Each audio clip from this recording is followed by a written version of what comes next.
Welcome to this quick guide on how to set up unattended access for your Android device using ISL Lite.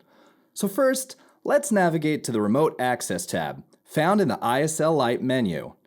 From here, we have two options: add this device or add this device via code.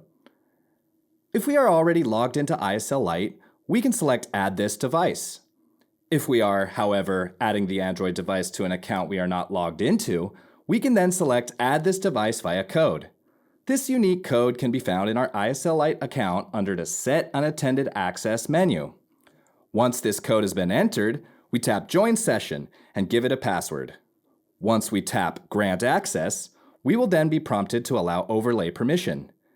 If this happens, let us just enable ISL Lite to display over apps and head back to ISL Lite.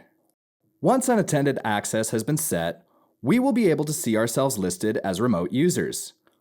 We can then proceed to set a notification for whenever a remote operator would like to connect.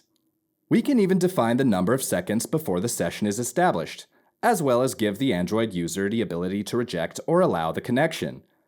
The last feature will automatically start the connection if the Android user doesn't tap Reject or Allow. Leaving it unchecked will, of course, reject the connection instead. The device will be available in our list of unattended devices, where we can then connect to it by using the device's password. We will then get an incoming connection.